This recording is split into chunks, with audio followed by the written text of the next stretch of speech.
I'm Dr. Angela McBurdy of DoctorFlute.com, and today's flute tip is on varying your vibrato with speed.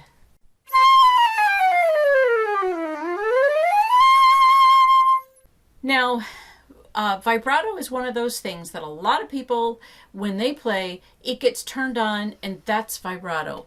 And it doesn't ever change. But we want to play with vibrato that varies in speed. We don't want to have the same intensity for everything that you play. It needs to change. Vibrato is a color that you can use. It's in your tool basket of different sounds and colors, and you use it more on some things and less on something else. So Allegra, who is pretty good with her vibrato, is going to be my student today.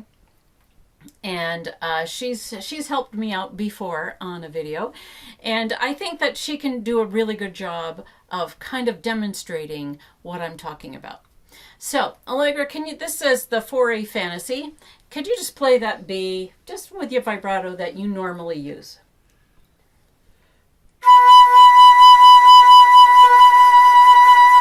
Now I'm just going to give her a couple pointers. I think that your mouthpiece needs to be it's not quite in line with your keys. Can you roll it out just a hair, because you're covering up too much embouchure hole before we get started here. Yes? This way. Yes, I like to look down. I'm not good unless I look down and see. Where is that embouchure hole? Okay. Now do it. Play it. And I'll stand on my tippy toes because my daughter got taller than me. Okay, so now play. I can see what she's doing. Yep.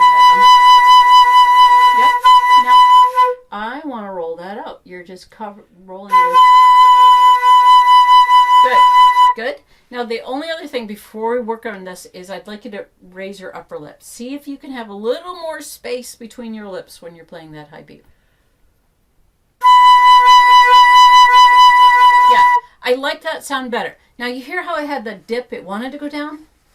I know you know. The answer to why is that happening? You don't have air pressure?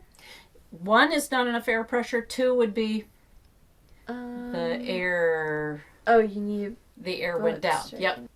So now take a breath from here. Give me that B, vibrato, and raise your upper lip so there's a little more space, and don't let it dip.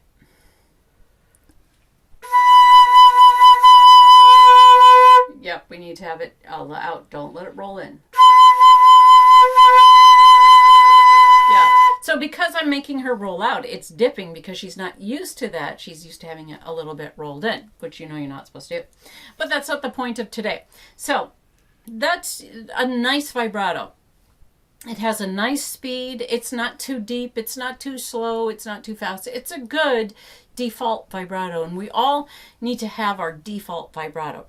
But that default vibrato, the one you always start with, has to vary. Okay. Now, I like in this 4A Fantasy to start off with that vibrato. I think it works really well. But what if we wanted to say, it has a more intense opening? Could you make that vibrato faster? Mm-hmm. Roll it out, open up, and a lot of air pressure. So I think that you just need to put my hand up here, aim here for the air. Yep. So do you have enough air pressure? I'm trying to do air pressure. So do you feel tight? Yeah? Okay, so sometimes you need to do this. Put your finger here and just feel the air push out your lips. Don't let it close. Yep. All right. Now, on that high B, that's a B, make your lips feel like that. You're pushing out your lips on that high B with air pressure. So you breathe from here and you're tightening those muscles. Yep. Absolutely cleared that problem right up. Okay. Now, was that faster, do you think? Or were you just too worried? Towards the end, I was trying to do faster. Let's do it faster, because I think you were too worried about having that sound dip low again. Mm-hmm. So remember, same thing, just relax those, but make the vibrato faster.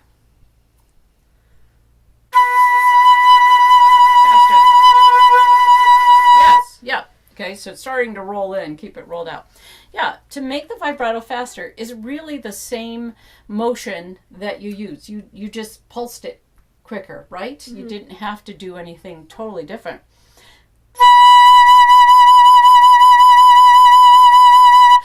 Now, I feel when I go faster that the vibrato that I generally feel back here moves a little up. Did you feel that way? I think so, a little. Make a fast one and see, do you feel that it's a little bit different spot? Where? Oh. Just that you feel it in a different spot. Roll it out. Pressure. Nope, that was breathing from here. I saw the shoulders raise. Stomach. Okay. Did it feel a little bit different? A little bit from the usual, but a little different. Would you describe it differently than I did? Because it's okay for you to have a different description of my description. I think it's how it sounds that's important, and if it sounds good, however you describe it is just fine. Mm-hmm. Would you describe it differently? I think it was pretty similar. Similar. I just feel like it was a little bit more in the mouth, a little bit less in the back of the throat. Okay? Now, I would use that vibrato if I were say on the Allegra here, because it's number one, the Allegra on the 4E Fantasy, you're going GG to the second GG, and it's high, it's our third octave G. Mm-hmm. So there you have to make the vibrato fast. It's not the same as this B.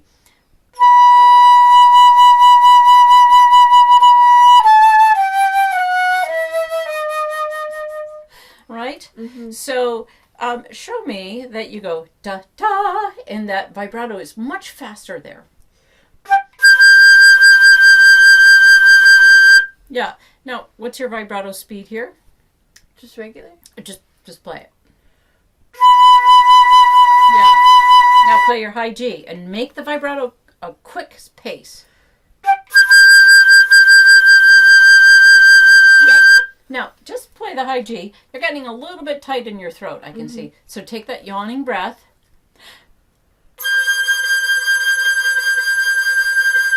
And I really want to make the sound wave is faster. I know the wavelength is from hump to hump. They're closer together on the higher notes. And so your vibrato has to be faster in order to do that. So do your high G again and make the speed a little quicker, but keep your throat open. Okay. Roll it out.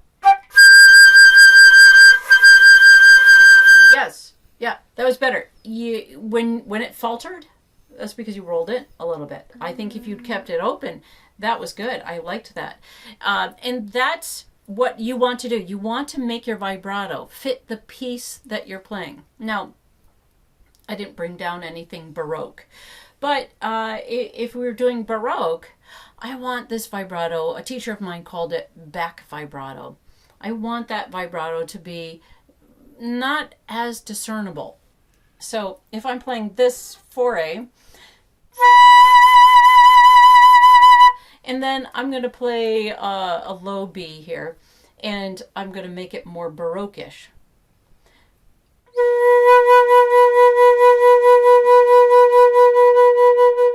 So I've slowed it down. I open up my embouchure to make it a little bit less bright sound, and I keep that vibrato nice and quiet back here. Can you do that for me? So that's just a B, but it's a lower B. Yep, it's our first octave B. Yeah. Now it's a little bit heavy. Mm-hmm. Can you back off on that?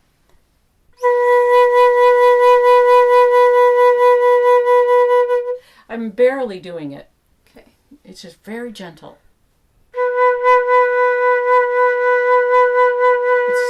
It's still too much. Mm-hmm. Your tone is good. I like that you're trying to make it longer. It's a woodier sound. But think about trying to do, what if I were to say a quiet vibrato?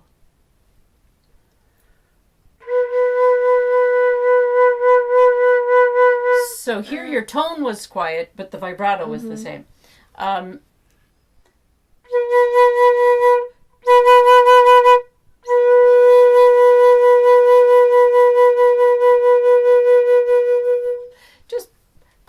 back of the throat and let it go. I mean, you still hear mine. It's not that it's disappeared. Yes, that's the right idea. That's the right idea. Now, she'd, if we're working on something Baroque, I would have her work on that so the tone doesn't go away, because the tone kind of disappeared a little bit while you were doing that. But that's vibrato. The higher you go, generally, the faster your vibrato has to be. And sometimes we stop talking about it as vibrato and start talking about it as spin. So like our play a really high, that's a high G. So play a really short but spinny vibrato. I have a little bit of movement on it. From here, it's all, nope, that was shoulder breathing. It's all how you have support. Support is going to make this have a lively sound. T, T. Yes, yes. Yeah. How did you do that? Can you describe that? Well, like you said, it's all in the stomach. I don't really know how to describe it, though. Is it still here? Maybe Do it. I need Do to. it. Yep.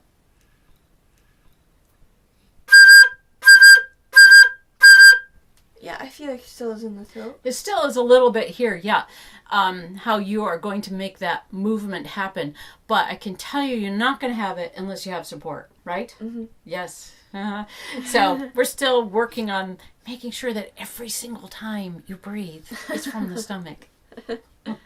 And we don't have the flute in front of the mouth. Okay, so that's how you think about vibrato, and you vary the speed. It's not totally different. It's the same.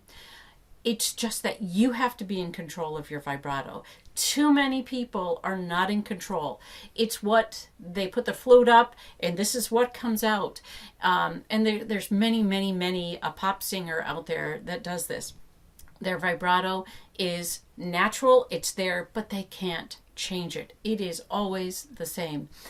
And I think the mark of a true musician is that you can change that vibrato. It is not just innate. It is something that you manipulate to change the color of the piece that you're playing and or singing.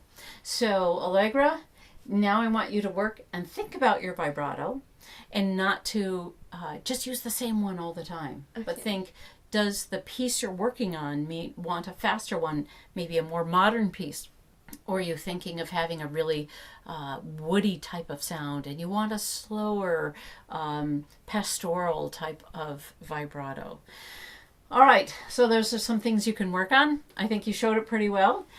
And you have fun working on your vibrato. Change it up. Show that your vibrato doesn't have to stay the same all the time. That's today's flute tip.